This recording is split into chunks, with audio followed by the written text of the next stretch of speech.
కోట్ల రూపాయలు. ఏ పంటకు గిట్టుబాటు ధర రాని పరిస్థితి ఉన్నా కూడా వెంటనే అప్పటికప్పుడు రియాక్ట్ అయిపోయి అప్పటికప్పుడు పంటలు కొనుగోలు చేసేదానికోసం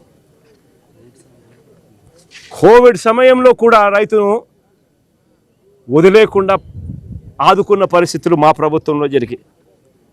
ఈరోజు ఒక్కసారి గమనించమని అడుగుతా ఉన్న రాష్ట్రంలో ఈరోజు పరిస్థితులు ఎలా ఉన్నాయని చెప్పి. ఈరోజు అరటి కంటికి ముందు కనిపిస్తూ ఉంది.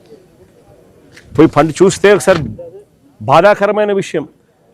గతంలో మా ప్రభుత్వ హయాంలో టన్ను దాదాపుగా 25,000 రూపాయలు యావరేజ్గా పలికిన పరిస్థితి నుంచి 30,000 32,000 కూడా గరిష్టంగా అప్పట్లో పలికాయి. యావరేజ్గా చూసుకున్నా కూడా 25,000 రూపాయలు యావరేజ్గా కూడా పలికింది. 25,000 రూపాయలు టన్ను పలికిన పరిస్థితి నుంచి ఈరోజు కనీసం 2,000 రూపాయలకు అడిగే నాతులు లేడంటే పరిస్థితి ఏమిటని ఒకసారి ఆలోచన చేయమని అడుగుతా ఉన్నా. ఈరోజు పంట మొత్తం ఇక్కడనే చెట్ల మీదనే పంట ఈరోజు పండిపోయి కుళ్ళిపోయే పరిస్థితిలోకి వస్తూ ఉన్నా కూడా అడిగే నాతులు లేడు, పట్టించుకునే పరిస్థితి లేదు. అలాంటి దారుణమైన పరిస్థితిలో ఉంది.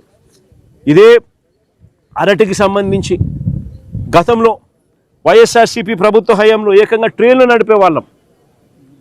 ఏకంగా ట్రైన్లు నడిచేటివి. అనంతపురం నుంచి ఢిల్లీకి ట్రైన్లు నడిచేటివి. హార్టికల్చర్ పంటలకు అరటి కానీ చీనీకాయలు కానీ తీసుకొని పోయే ట్రైన్లు నడిచేటివి. తాడిపత్రి టు ముంబై ట్రైన్లు నడిచేటివి. బనగానపల్లి నుంచి గువాహతికి కూడా ట్రైన్లు నడిచేటివి.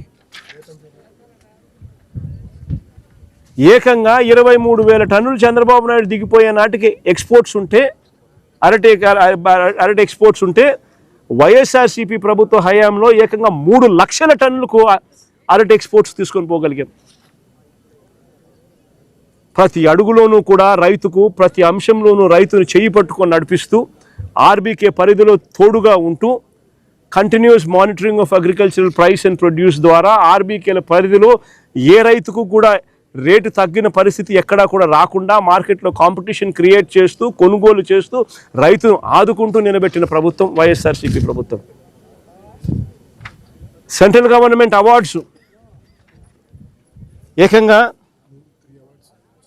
రాష్ట్ర ప్రభుత్వం బనానా కల్టివేషన్కు సంబంధించి ఏకంగా వైఎస్ఆర్సీపీ ప్రభుత్వ హయాంలో ఏకంగా అవార్డులు పొందినాం. Banana export promotion award 2020, the best state in banana award 2022 వంటి అవార్డులు సెంట్రల్ గవర్నమెంట్ దగ్గర నుంచి రాష్ట్ర ప్రభుత్వం అవార్డులు పొందింది.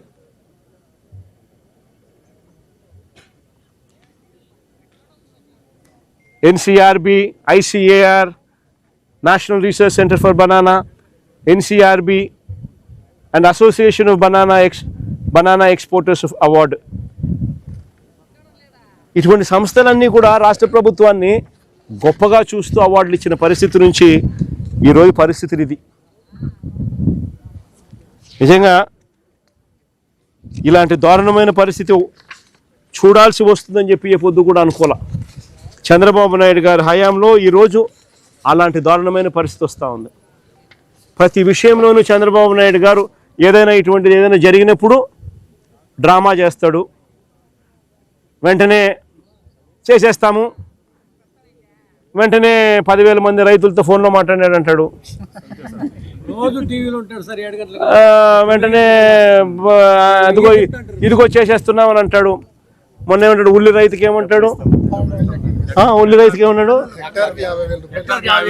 హెక్టార్కి 50,000 అన్నాడు. దాని ముందు 1,200 రూపాయలు పర్ క్వింటాల్ కొంటాను. దాని ముందు 1,200 రూపాయలు పర్ క్వింటాల్ కొంటానన్నాడు. అది కొనలా. అది పోయి మళ్ళీ తర్వాత 50,000 రూపాయలు పర్ హెక్టార్కి ఇస్తాను. అది బాయా. ఆ తర్వాత scene cut. Chandrababu topic divert. మళ్ళీ ఏదో అంటాడు. టాపిక్ డైవర్ట్ చేసేందుకు ఏదో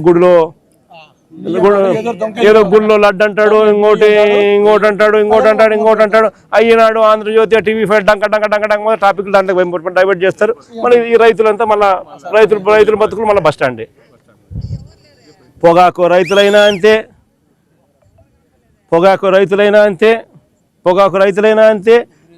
ఉల్లి రైతులైనా అంతే,